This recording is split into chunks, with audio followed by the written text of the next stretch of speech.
Hi, everyone. As Jacob said, I am Paul Woodcover, the Associate Dean of the Online MFA. And just for the sake of the recording, I'm here with Jacob Powers, who's the Associate Dean of the BA and MA Creative Writing Programs, and our guest, Jeffrey Ford, who I'm about to introduce.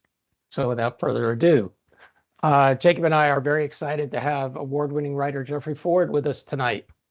Jeff is the author of the novels The Physiognomy, Memoranda, The Beyond, The Portrait of Mrs. Charbouc, The Girl in the Glass, The Cosmology of the Wider World, The Shadow Year, The Twilight Pariah, Ahab's Return, and Out of Body. His short story collections are The Fantasy Writer's Assistant, The Empire of Ice Cream, The Drowned Life, Crackpot Palace, A Natural History of Hell, The Best of Jeffrey Ford, and Big Dark Hole. 5 randomly chosen attendees tonight will win a copy of one of these books, by the way. So watch your emails tomorrow for an email from me alerting you of your winning. And for those who don't win, better luck next time. So Jeff's fiction has appeared in numerous magazines and anthologies, from Tor.com, which is now Reactor, to the Magazine of Fantasy and Science Fiction, to McSweeney's, to the Oxford Book of American Short Stories, and has been widely translated. His writing has garnered World Fantasy, Edgar Allan Poe, Shirley Jackson, and Nebula Awards, and a New York Times Notable Book of the Year mention. So welcome, Jeff. Hey, good to see all you guys. I'm happy to be here and to talk about writing today. And you're going to read something for us first, I believe. That is correct. What can you tell us about that, if indeed you want to share anything about it? Well, I would say I might talk about it afterward a little bit, but I'm not going to say anything about it before I begin. I usually don't. So you want me to just cut in, go with it? Fair enough. Yeah, you might as well just dive right in. All right. I have to have my light on here because I'm going blind and I can't see anything. So, all right. The story's called Plunged in the Years. Lynn and I were in the sunken forest out on Fire Island, that unique little ecosystem hidden in the dunes. The trees were gnarled Dr. Seuss trees from the salt water and wind. There was a raised wooden path that ran through the habitat, and there were rules posted that forbade you from leaving it. The plants and trees nestled down behind the double dune system were rare, especially the hollies. No tree grew taller than the tallest dunes, and at turns in the path, it got quite dark beneath the thick canopy of stunted giants. Lynn went on ahead without me so she could finish the entire course and sit out by the ocean for a while. I told her I'd meet her on her return. We walked back to the ferry together. She struck out along the path, and just before one of those dark turns, she looked back and waved to me. I waved and she was gone. I lumbered along for a while, cane in hand, and through the strange beauty of the place. Past a young woman running with her dog, past an old couple holding hands. Although it was pretty warm in there and my hip hurt, the place gave me a boost of energy and the walking began to feel great. I went further in than I ever dreamed I would, hobbling along at a brisk pace, sweating slightly, breathing deeply. I discovered in the middle of the forest a natural courtyard defined by 8 spreading holly trees, an area darker than most.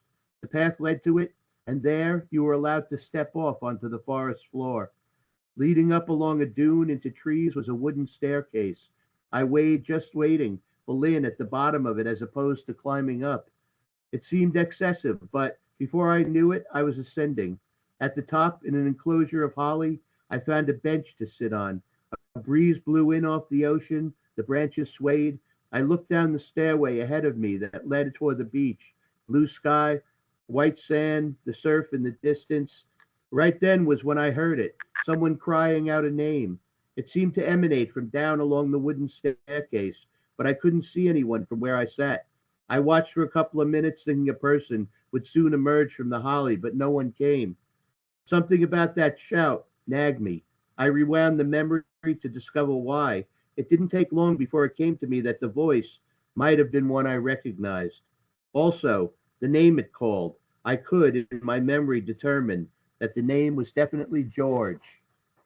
Continuing to look down the passage that led to the beach, I saw a person approaching across the sand. My eyes were bad, and the figure was too distant for me to see if it was Lynn.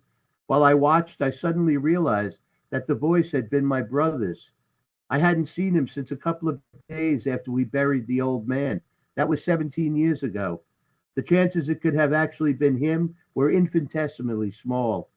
He did live on Long Island, though, the place we would return to on the afternoon ferry. We were on a road trip from our home in Ohio to a summer rental in Peconic out on the North Fork. I remembered the name my brother cried out.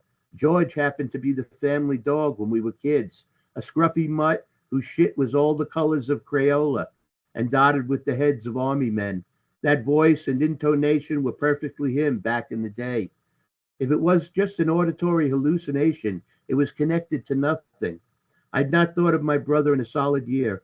Admittedly, there had been other instances of my hearing voices. At night, while up riding well past 3 a.m., I'd hear my grandmother call to me, Jeffy. Hear my sisters laughing, the music, violin and harp, but I'm sure that was from fatigue. This didn't feel the same. By then, Lynn was at the bottom of the steps that led up to the enclosure. I stood and walked over to greet her. As she came toward me, I had a memory flashback. I was 10 and sick with some grim stomach virus. I'd just come from puking my guts out in the upstairs toilet and stumbled onto the landing at the top of the stairs, calling for my mother. She never appeared, but my brother did. The last thing I saw was him charging up the steps, one shoulder lowered and ready to catch me. I can only guess what happened next. I fainted onto him, a dead weight, and he managed to get me back on the landing. When I woke, I was in my bed, and my mother was sitting over me. You made it all the way, said Lynn. I shrugged like it was nothing, and she laughed. We took our time on the way back through the forest, stopping now and then for photos, and boarded the ferry with only 2 minutes to spare. We left Sayville on the south shore of the island and headed west, even though we would eventually be heading due east. Lynn was trying to find a road that would take us up to the North Shore. I remembered one and suggested it. Doesn't that go through your town? She asked. I nodded. Yeah, pretty close. She said, before we get on it, let's stop for pizza at that place on Higby Lane. So we turned off Montauk Highway in front of the old library and up Higby. I gave Lynn a guided tour of town, ending in the story of the painting of naked island girls and palm trees hidden behind a false wall in the South Bay Inn. When the place was renovated, the owner wanted more of a contemporary sports bar atmosphere, but didn't have the heart to destroy the wall-sized image. I felt plunged in the years being back in town. While we ate pizza, I told Lynn that I heard my brother call the name of my family's old dog while we were in the forest that morning. You probably heard a seagull flying up above the canopy of holly trees, she said. They can make a lot of noise. I'm telling you, this was really his voice, unmistakable. Like your brother is just hiding in the sunken forest, waiting for you to show up to troll you. In an instant, I saw him in my imagination, waiting for me all those years to show up, traipsing the planks of the wooden walkway, bellowing for the dog. Come on, you know what I mean. Just his voice, I'm telling you. I heard it, and it was his, disembodied. You're a kook, she said, and shook her head. I love you, I said. Can I have your crusts? She pushed them toward me on the paper plate, and I said, you know, we should drive by the old house and see what's going on. I was reluctant. The last thing I wanted to do was run into my brother or his wife or kids. The bone of contention that kept us apart was then closing on 2 decades. I wondered if any part of it still mattered. The analogy I conjured was, what if today they found Jimmy Hoffa's body? What difference would it make? Most people wouldn't even know who he was. Same with this. Was there even any life left in this grudge of ours? I told Lynn I didn't want to go past the old house. We needed to get to the rental before dark. Whatever you want, she said. But somewhere in between paying for our pizza, heading for the car, the idea of finding Jimmy Hoffa's body gained drastically in its import. I completely changed my mind and told Lynn we should take the detour down memory lane. As we drove toward the neighborhood I grew up in, I started recounting for her the details of what had gone down between my brother and me. Before he died, my father told me that he divvied everything up he had to leave us in 4 equal shares. My 2 sisters and me and my brother were all in the will. This included the house. Okay, said Lynn. I've heard this about 100 fucking times. I know what happened. That shut me up. I sat in silence as we turned off the main road onto my block. Slowly, we made our way past the quarter-acre homesteads of dormers and chimneys, garages and front lawns. With each house I passed, I thought about the families that had lived there during my childhood, 60 years earlier. Because they were in my mind, the old house snuck up on me. Lynn brought the car to the curb in front of it. When I saw we were already there, I was startled. I rolled the window down to get a better look. There were no cars in the driveway, and I thought we were safe to sit for a minute and take it all in. The place looks ratty, she said. I wonder if they still live here year round. They might be in Florida. The lawn was slightly overgrown, but dried out in spots, gone yellow. The gutter was unattached at one end, hanging from the front of the house, and the azaleas beneath the windows on either side of the door appeared dead.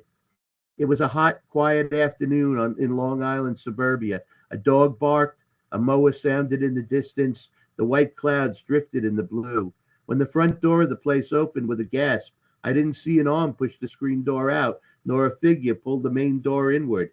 I tried to visually plumb the depths of that dark rectangle that was the door's entrance, but it was pure black. My gaze was transfixed on that deep emptiness. I was waiting for someone to come out into the open.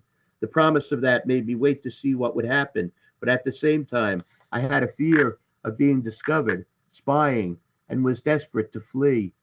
These two possibilities went to war in my head and gut. We waited and waited until a full minute had passed. I couldn't take the tension any longer. Let's get the hell out of here, I said, and breathed a sigh when Lynn hit the gas. My heart slowed down to a normal rhythm as we made our getaway, but I got a feeling I couldn't shake. Winter in the sunken forest.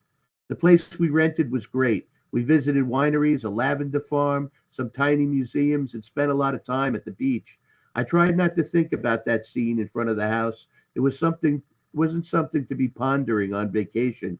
I put it away in the back of my mind, and the only thing that escaped from that dark forest was a memory of my brother when he was no more than 5 or 6 years old.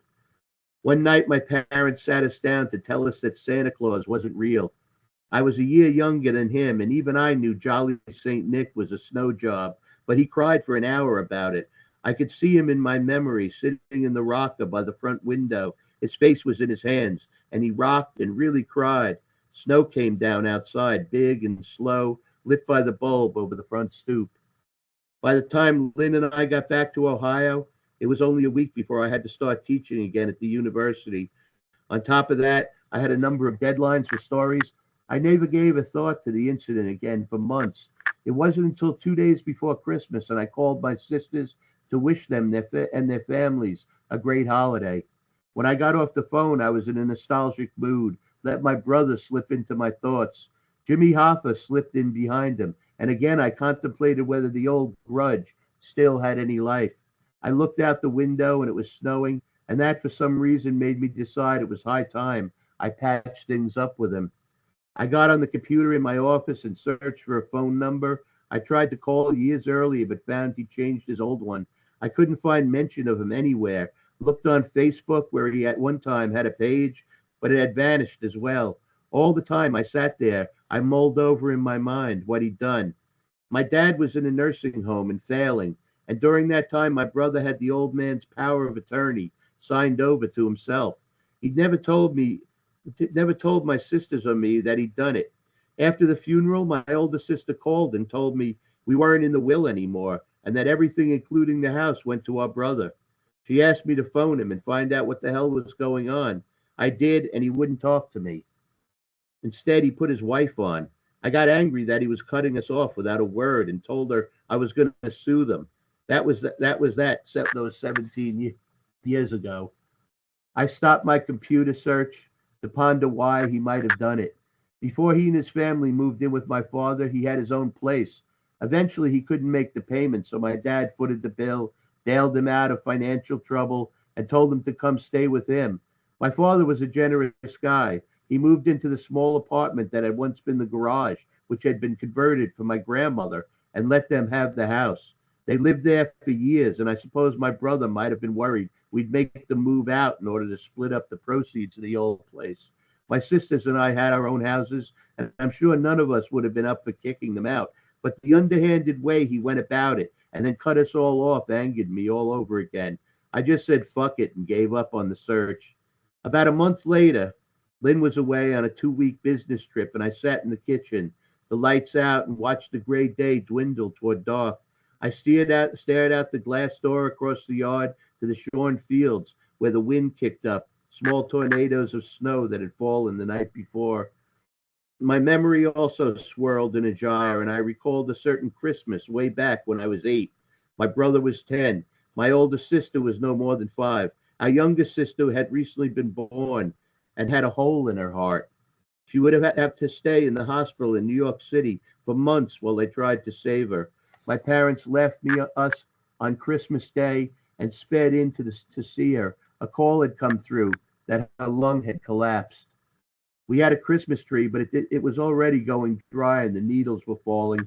It had no decorations. Under it were no presents. It was cold inside our house. My parents had no health insurance. My dad was trying to keep up with the medical bills, so the heat wasn't on a lot. That's when my brother called me and my sister to him and said, "We're going to make a Christmas cake." He found an old box of cake mix in the cupboard, a tub of icing left over from my mother's birthday cake, and 2 vials of food dye, green and red. He glanced at the instructions on the box and gave us jobs. I cracked the eggs, and my sister held on to the food dye and watched. He added extra sugar at her request. Before pouring the batter into the 2 round baking tins, he called for the green dye. He popped it open and spilled its entire contents in the mixing bowl. It was green as ipecac, phthalo green. While the cake baked, he mixed the red into the icing. It was the reddest red I'd ever seen. He pronounced it red as the devil's ass. The cake came out and we iced it, but didn't wait long enough for it to cool. The red ran like blood onto the plate beneath. Then he said, "Dig in," and he reached out and grabbed a sloppy handful of cake, shoved it in his mouth. We laughed and followed his lead. It was evil sweet. You could taste the crazy colors. There wasn't a crumb left, and it put us all in a spin that led to sleep. When I woke, my parents had returned. I decided to try to call him again. I never did find his number, though. What I found instead was his obituary. He died over the summer. Neither my sisters nor I were in the obit where they mentioned survived by family members. All it spoke of was his devotion to his family. I sent a text to Lynn with a copy of it and wrote, "What do you think of this?"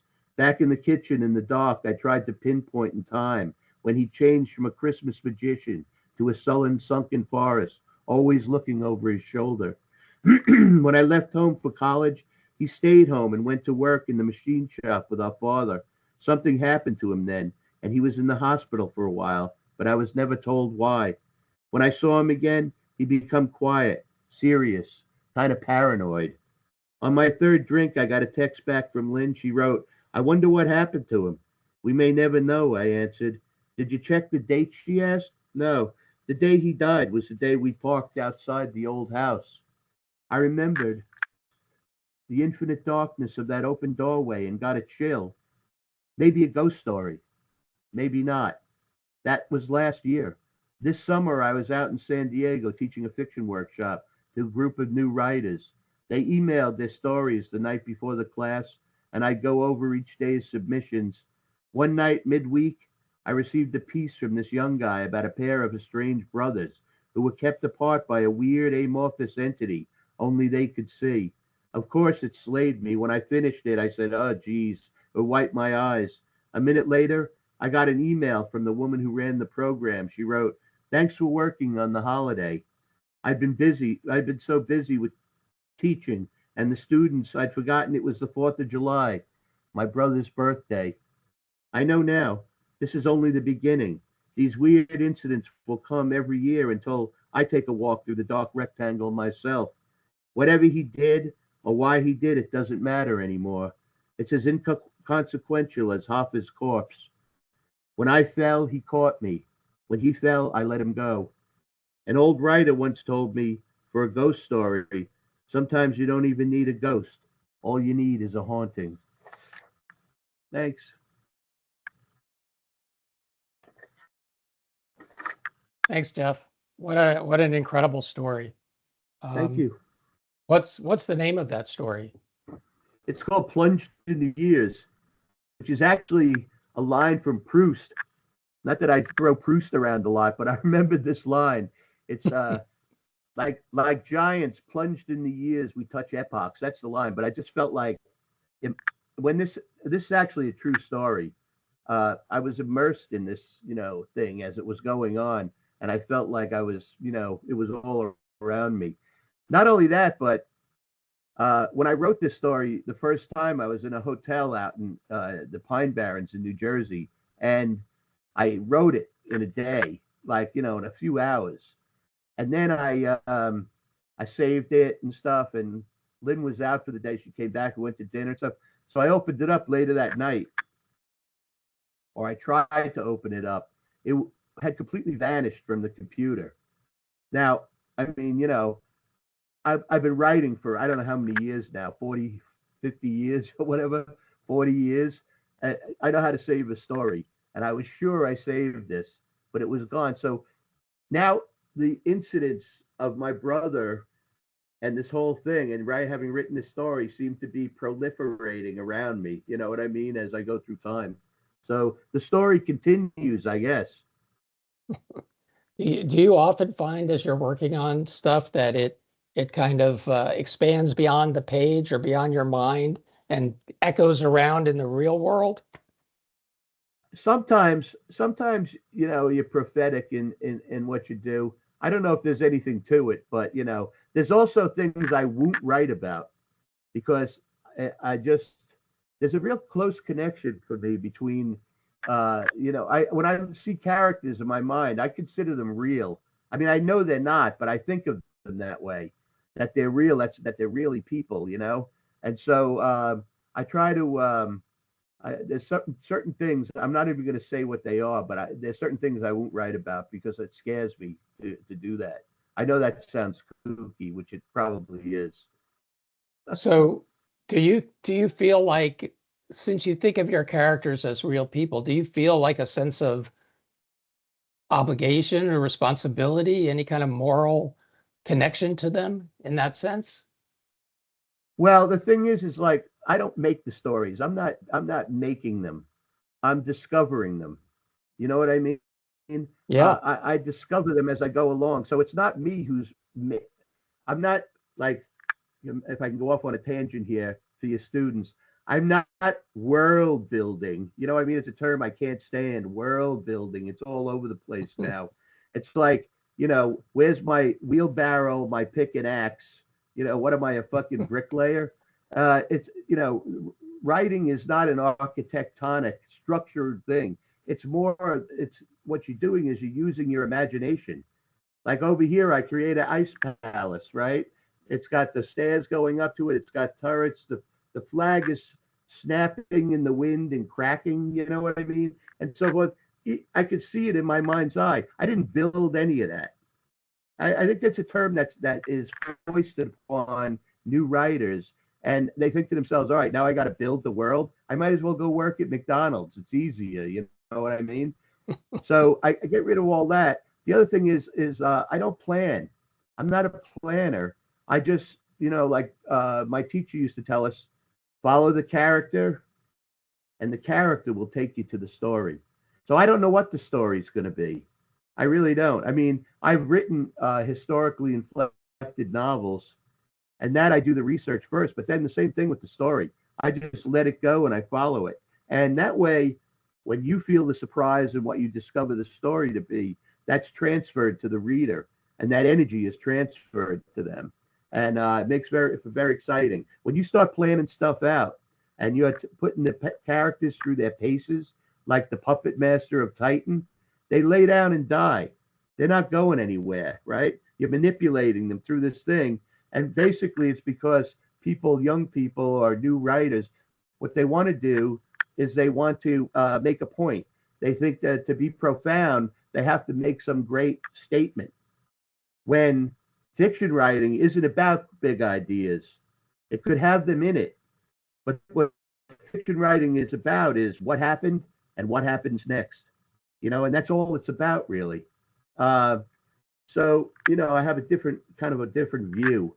My idea is kind of like what they used to call using what they used to call a term that's, I think, poo-pooed in psychology now, the subconscious. But I mean, that's what I could think of it as, And what I do is, you're driving down the road and you're writing a story. Think of it as driving a car. You got your hands on the wheel. You don't want to screw up, right? You got sweat on your brow. But the way I go about it, which seems, I guess, counterintuitive, is take your hands off the wheel. Let the story take you. Let the story take you where it's going to go. Don't prescribe it. Don't prescribe it. You have stories inside you. You're not even aware of.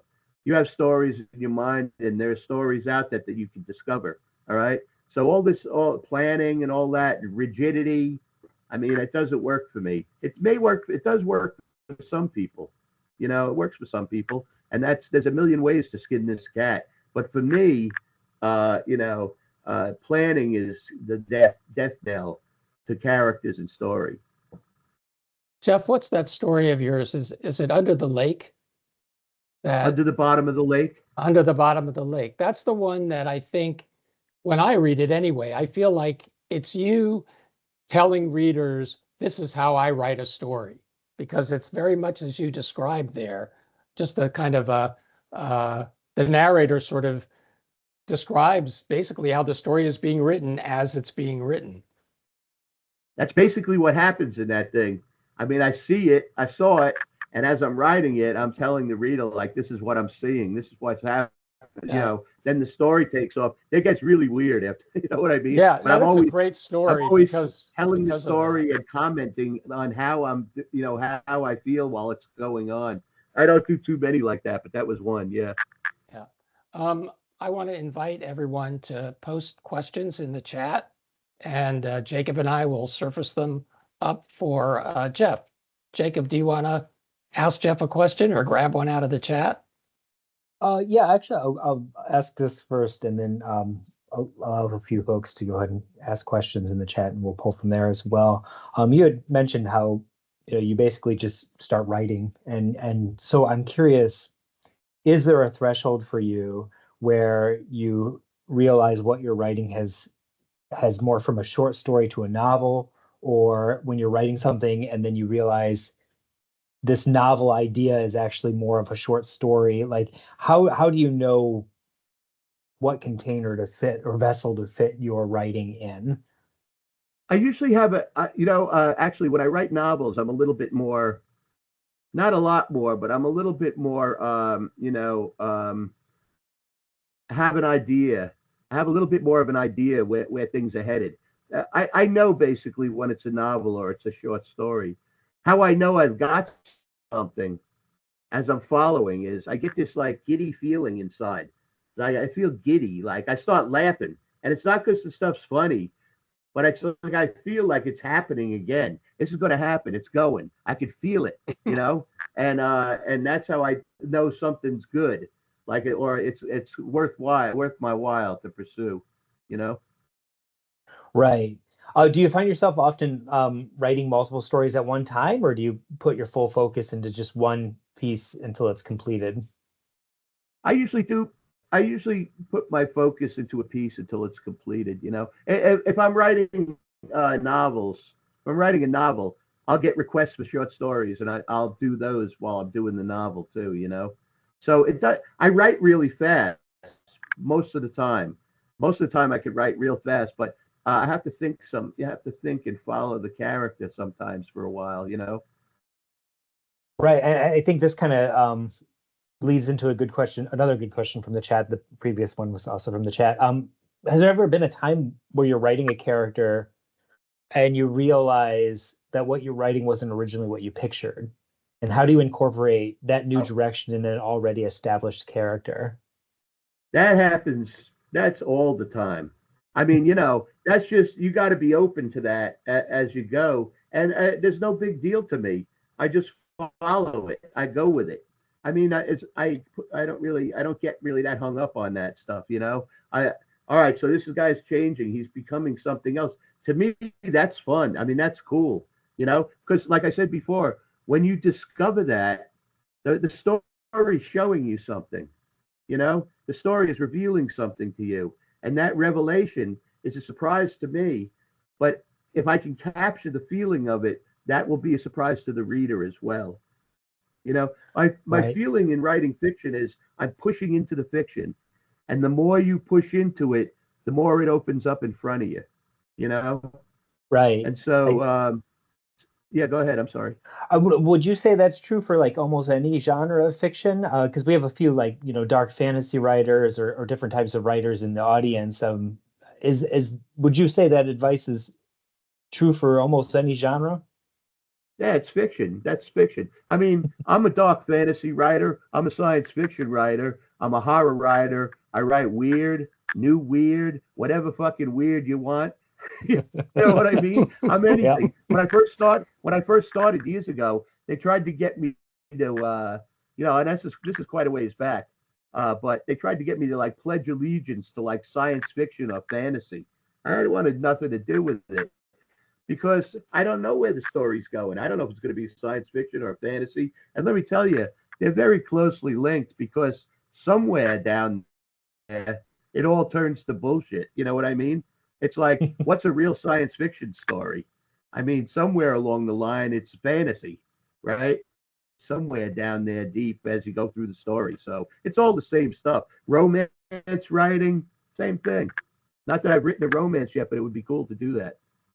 Is that on your bucket My list? bucket list? Yeah. Yeah, I gotta hurry up now. I'm gonna be 70 next year, so 70 is I the new 50, There you it's go. that's fine. You're right. good. I've heard Yeah. that. Yeah, yeah. But the only thing is sitting is the new smoking. So Oh, they get me that way. So yeah, just get one of those walking treadmills and then you can write and walk. that's right. Yeah. There you go.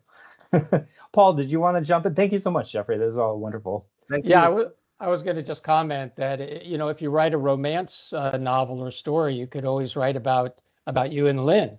I mean, you mentioned Lynn in this story, and she's in quite a few of your more recent stories over the last few years. Can you talk a little bit about like bringing those elements of your personal life and history uh, and relationships into your fiction? Yeah, I got this technique from Isaac Bashevis Singer. I don't know if any of your students know this writer, but he's a terrific writer. He writes in Yiddish and translated into English. And I don't know Yiddish at all. I don't, but I started reading his stuff, and he does this all the time. As a guy, it's him, and he's a writer, and that's tough to do, to play the writer in a story. It's something that you have to present without blinking. You can't say, I should. Is it? I think that term. I can't remember it now, but you can't let on that you're worried that the reader might not think you're a writer or something like that. You just got to go for it, okay? And then I bring elements in from my real life in the stories, because here's the thing: you're trying to build. I almost used the word "build the world." Sorry about that. But anyway, you're trying to create this reality, right? And the more detail and fine detail you can bring to it, the more real the story seems. And the more real the story seems, the more you care about the characters. All right, even if it's a fantasy or a horror story, it's got a monster or something. The more realistic detail you can bring to it, the more that you're creating something that the reader is going to believe in. So, you bring those elements from your own life into the piece, and you start with them and you build off of them, and then somewhere that stuff takes a turn into this other thing, into this other story. Lynn's been in a lot of my stories. I had an editor who just basically folded their press. Small Beer, if you know the writer Kelly Link, that's her press, right? I did a couple of books with them. The editor, her husband Gavin, said we should do a collection of the Lynn stories. There's enough for a Yeah. collection out there, actually, But that's where I got that technique from. Singer, and he's a good person to check out if you want to see a really good short story writer.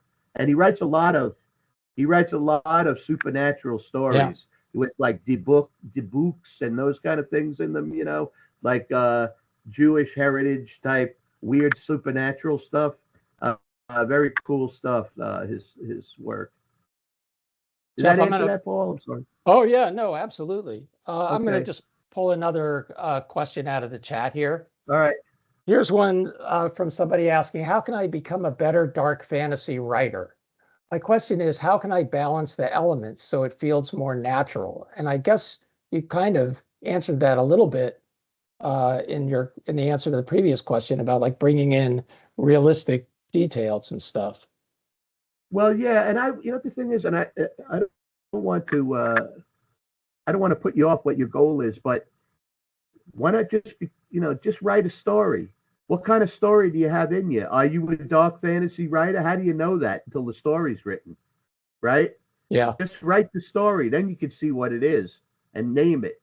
But I mean, I always tended toward that side of the field too. And it's not like anything I knew I was aware of. I'd set out to say, I'm going to write a dark fantasy story. I'm just like, I'm going to write a story. Try that and see what happens. More details are important though, in building it. And exploring metaphor and simile. It's something that a lot of writers don't use that much today. And sometimes it can be very powerful and effective in description, Jacob, I'm going to toss it back over to you. Okay, sounds good. Do you have any, I'm sure you've asked this a lot and stuff, but like, what are your routines or rituals that help you be as productive as you can possibly be with your writing? Are there any tips that you could share with students who might be looking for something along those lines? I sit at the computer every day. I may not write anything, but I'm always here. You got to be there when the lightning strikes, I sit here every day for, a certain period of time. I have a lot of time now because I'm retired from teaching. But when I was younger, I had limited time, and I sat at the computer at that time all the time, hardly ever missing unless I was on vacation or something like that, But that's one thing, definitely. Other things, I read a lot. I mean, you got to read a lot. If you're not reading a lot, I mean, there's no sense in it really. But it'll open your mind up. It'll fill your head up with all kinds of cool ideas. The other thing is that I do that I don't know if I would tell anybody else to do is I never take notes. I don't keep a journal. I don't keep notes because what I like to do is as the story's going, right? I let it mix around in my head. Like, so I'm downtown at the grocery store squeezing melons and the story's working in my head. If I kept a lot of notes and all that, I'd have to have my notes with me to get into it. So I don't bother with that. It gets a little more daunting when you hit about 65 though with that, as your memory goes. But yeah, I don't bother with any of that thing. The other thing is good advice I got from reading Movable Feast by Hemingway, and I'm not a big Hemingway fan. I do like that book though. And he says, write until you know what's going to happen next, and then stop for the day. So that when you come back tomorrow, you got a place and you know what's going to go. So you can just read through what you did the day before, edit it a little, and then move on from there. And you have an impetus that'll help you go. I always do though, start by reading through what I did the day before and editing it a little bit. And then that sometimes gives me inspiration and I go from there. But, those are just some things that I do. I'm sure there's more, but I can't think of it now. Oh, they're all wonderful pieces of advice, and yeah, I could take or leave Hemingway, but that one bit of advice is exceptional, I think, for a lot of folks and stuff to consider Works here, especially especially and again, of course, our students too, who we know a lot of them are juggling other aspects of their lives as well here. With that in mind, with the amount of time that they have, juggling work, family, all these other obligations and stuff, when they're writing in a particular genre, you had mentioned reading a lot. Do you recommend that they just dive deep into that genre and read as much of that genre as possible, or is it healthier as a writer to read, in general across multiple genres and stuff while you're writing a piece? Multiple genres. I mean, you know what? I could write when I started out, I was considered a fantasy writer. At the time, I could have written and did horror stories. I mean, once you know how to write, you could write anything.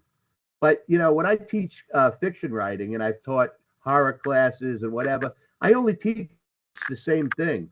Like, you know how to write, you could write, because what you're doing is you're presenting, a story with characters and that kind of stuff, and you can write anything. I mean, when I first went to the conventions and stuff, I mean, they used to talk a lot. This is back in the day. They used to talk a lot about Isaac Asimov, Robert Heinlein. I couldn't read any of them, man. They're so stale. You know what I mean? They were like Asimov's like wooden planks. I'm telling you. I mean, I couldn't read half of that stuff. It stinks. What I did read a lot of, in my life that was really good is I read a lot of stuff in translation. So, like, you can't believe the dark stuff that you could get from, like, Japan, Tanizaki and Kobo Abe and those guys, or the South American writers, Naguib Mahfouz from Egypt, all over the world. That stuff is dynamite because it's showing you a story that's in an unusual setting. Characters may have a little bit different background and a little bit different motivations than you do, and you get to see so many different facets of that as you go through those books. That I found to be gold. That stuff's gold.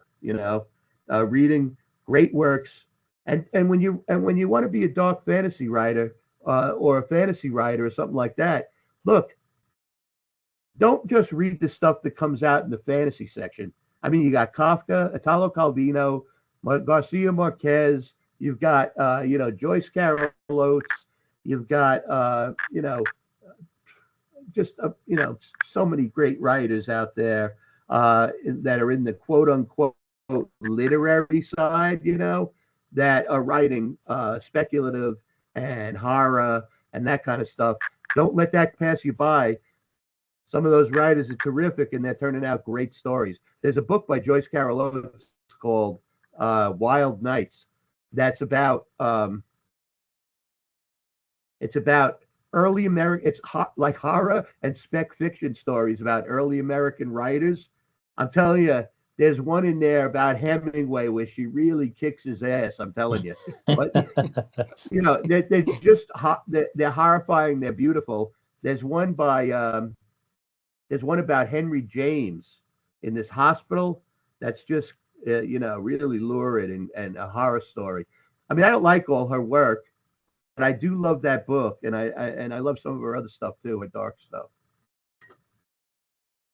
Excellent. Well, thank you. Jeff, what's your? I'm sorry, Jacob. Nope. Jeff, what's your favorite of all your books? Do you have one? Whatever one I'm working on at the time. I mean, whatchamacallit? I guess I know what other people like. They tell me they like and so forth, or I get good reviews on and so forth. But I just like what I'm doing. I like what I'm working on. I never go back and look at them. I mean, I think about them sometimes, but I never go back and read them. I'm busy doing the next thing. What's the next thing? That's the exciting thing right now.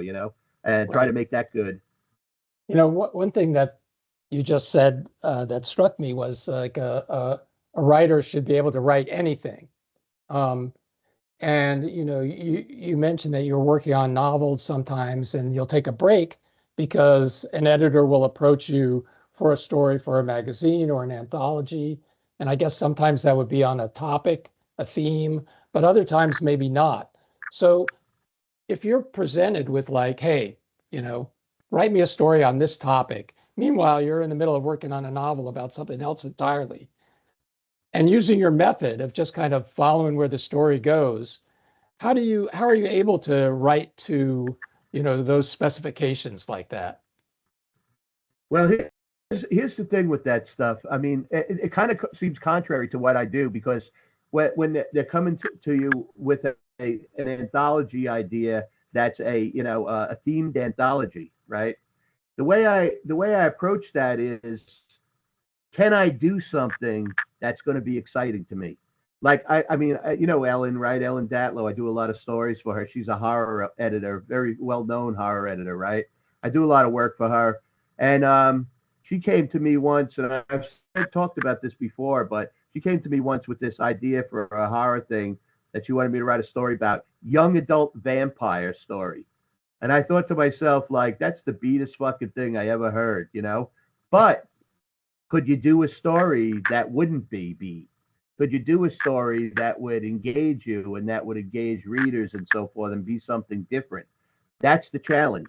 And that challenge is cool. So if I'm doing a long book, I'm doing a book, I can always set that aside for a week and blow out one of these stories, and then I just let the story take over my imagination and I go with that, How much time? Yeah. But where does like revision fall in your process? Like, how much time do you spend revising your work? Well, your work. I revise all the way through, right, as I'm writing. Every day I get to it, I revise, I edit as I go, and then start again, that day. But I will tell people this: when I learned to find revision as exciting as the initial creation of the story, that's when I started selling stuff. That's when I really took off. When the revision became as exciting to me as writing the initial story, laying out the imagination, the vision I had, and then going back and tweaking it and shoring things up a little here or whatever. I reached a point where that became extremely exciting to me, the revision, and it still is. I love that part. So revision is 9/10 of the battle after a while, What do you think it was that made that suddenly become interesting to you where before it hadn't been? Because, I mean, I was uptight about it. It's like, here, I wrote this. It's got to be, it's like the fucking 10 Commandments. You know what I mean? It's set in stone. And then I realized what freedom you have. I mean, I could do anything here. I have this thing laid out. I wrote a story and I look at it and I started to become the person who wrote it and the person looking over their shoulder, at the story. I was able to do that. And once you get into that head, that's power. That gives you power. It doesn't diminish you to understand that there are critical things in the story that could be better, that could work better, and might even turn it into a completely different story, and that's very exciting. If you could do that, you're on your way, I think, basically, I would say. Yeah. A lot of the students in our programs, I teach like the intro course to the MFA program. A lot of the students there, when we talk about like workshopping and stuff, they mention fears that somebody will try to take the story in a different direction than they want to take it. And my question is always, well, how do you know which way the story wants to go? What do you mean? Like somebody who reads it is going to come up with something different than what they want to say? Yeah, or the feedback that that they'll receive from another writer would be pushing the story in the direction that the workshopper wants to see it, rather than what the writer might want. Well, here's the thing: when you're in a workshops can be very, very helpful, right? But here's the thing: you're the writer, so it's up to you at the last time. If you don't like that, don't do it. Don't change it just because 4 people in the class said they think that's the way it should go.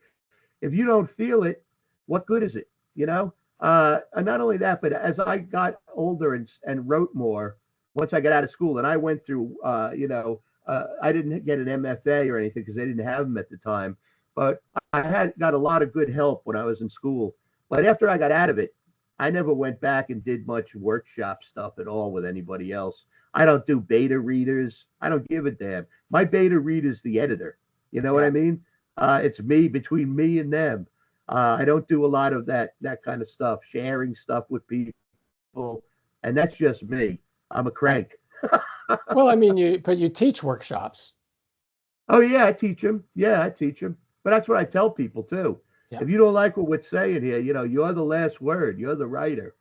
You have that power, But you get a lot of good feedback too. I mean, you have to keep your mind open. I mean, this was one of my saving graces when I get into this. I was a clamor on the Great South Bay off Long Island when I finally ended up going to college, and I was dumb as a sack of shit. I knew it too. That was my saving grace, seriously. And so I opened myself up. So I had some pretty good teachers, and I opened myself up to them. And whatever they told me, I did it until I got to a point where I was good enough to make my own decisions about these things. And that doesn't take that long. Now, if you stick to it and you really work at it, that doesn't take that long to get to that point. But yeah, you have to learn. No one jumps into this like no one jumps into this like right off the bat and is a genius from the beginning. You know what I mean? Yeah. You gotta work your way up. Yeah. Well, you mentioned like some of the guidance that you received when you were in college and everything. I just want to mention, you worked with the writer and critic John Gardner, who somebody mentioned coincidentally right at the outset of this chat. Somebody I saw that. Yeah. Yeah. Oh wait, one thing reading I Grendel. just want to stop you for a minute. Yeah. Whoever asked about C.S. Lewis, I had a ball reading those books to my kid. I'm not really religious, but I did love those. Okay, Gardner. Yeah. Go ahead. I'm sorry. No, that's all right. I was just curious about like, well, what did you take away from him? How did he help you as a writer? Well, when I went there, I went from community college, and I had read Grendel my last year in the community college, and I really dug it. And I went to Binghamton, and he was there that year. First year he was there. I couldn't believe it. So I went to his office. This was like a couple of days before the semester started. I said, I want to get in your class. He goes, that's already been determined. Forget it. You know what I mean? You got to try next semester. So, all right, I left. I'm walking down the hall. He comes out the door and he says, hey, and I turn around. He goes, come back. I'll give you a shot. He just put me in the class. I don't know why or anything, but he put me in the class, And then what I would do is I wasn't a good typist, but I would write stories on, I'd rip pages out of a composition book and write stories on them in pencil, like these 30-page stories. And then I'd slip them under his door and he'd call me up. I lived in a motel across the street from the school. Like one time in a blizzard, he called me up and he goes, come over. I'm looking at your story. It was at night too. I don't know what he was doing there, but I go over and he'd take a pen. He'd sit with me as long as it took. He would sit with you as long as it took to go through the story. And he would just cross shit out and tell you this is no good and here's why. And he'd tell you what the problems were as you went through. At the end, there were like 5 good sentences. He'd go, these are good. Write another one. And then eventually he said to me one time, like, look, if you don't type them up, I'm not reading them anymore. So that's how when I learned to type, to get him the stories. But he was a great teacher, really great teacher. Sometimes I waited outside his office for like 2 hours to get in to see him.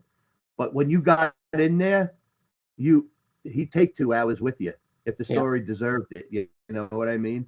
He was a great teacher, and he was the one who told me, like, what you want to affect in writing is the vivid and continuous dream. And what's interesting about that is what he meant by that was that when you dream, you believe stuff like there's a blue rhino chasing you down the street and you're screaming and there's sweat on you and you're running, heavy breathing and stuff, right? Now, what he was saying was, can you write a story that makes the reader believe it the way that they believe a dream? So for fantasy writers, this is gold, because no matter what you come up with in your mind, can you make the reader believe that it's real and keep the dream going? Don't break the dream, right? The vivid and continuous dream. He's also the one who told me all that stuff about, like, follow the character. To him, character was story. Follow the character will take you to the story eventually. You got to follow the character, though. Really pay attention to what they do. And then when you hit the story, you'll know it. and then you take down what happens, who's there, all this stuff around, you know what I mean? In the finest detail you can with the best craft at your disposal, and you'll have a great story when you get done. That's awesome. Thank you for that. Anybody else? We're kind of closing in on the end of our word for word, but I think we have time for one more question. Anybody want to throw something in the chat? Or Well, Jacob? I saw one from earlier that I thought it might be a nice closer question. Is that you've been writing for some time now, decades, Mr. Ford, and so after decades of writing, how has being a writer changed you personally? How has it shifted how you see or move through the world?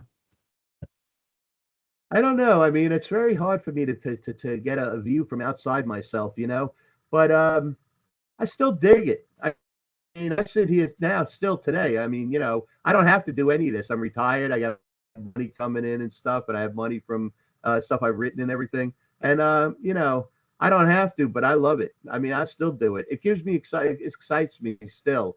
I like working with young people. I mean, it really. I just taught Clarion, and I teach another thing called the Writers Hotel. These are workshops that take place and stuff. And I teach those, but that gives me a boost a lot of times. But the thing is like, I still dig it. I don't know. I've been doing it so long. It's hard for me to say like how it affects me, though. I'm sorry. Yeah, I'm just too immersed in it, I guess. I'm sorry, Jacob. Oh, no, that's fine. I think that's a great answer, and we really just greatly appreciate your time here today. A lot of comments coming in about how they really appreciated your honesty and straightforwardness on the whole writing process. I think a lot of them are looking to find their way through the trenches of writing as well, and you've given them some gold here. I know I'm mixing metaphors and everything, but yes, hopefully, this stuff might be useful to them. It might not, though. You got to find your own way. What works for you? And don't pay attention to what other people are doing, and never run with the pack. When you run with the pack, you're bound to be left behind. You know what I mean? Strike out on your own. Find your own path, and go with it, and have courage in the fact that you're on a good path, that you go in the right way. Be kind to other people you meet along the way. That's what I would say. All great advice to close with. Awesome advice. So yeah, thank you so much, Jeff, for sharing your work and wisdom with us today. Everyone, Jeff Ford's books are available at your local bookstore and online. Of course, 5 lucky attendees will receive a copy of one of his great books too, so watch your emails for that. And for more about Jeff and his work, you can visit his website. I'm putting it in the chat right now, wellbuiltcity.com. So thank you again, Jeff. This has been an honor. Thank you so much. I really had a fun time with you guys. I appreciate it. Yeah, it was great. And we're glad that everyone else came too. Hope you all had a great time. Yeah, and Word for Word's taking a break for March, but we'll be back in April, the 23rd of April, with award-winning writer Cory Doctorow. So, yeah, you're welcome to come back for that, Jeff. Yeah, you can come and be in the audience for that one. Yeah, Jeff. be in the audience. Actually, There you go. Well, thank you again, Jeff. This has been wonderful. Great night. I hope you have a good night, and take care, everyone. Yeah, thank you. Bye. Good night, everybody.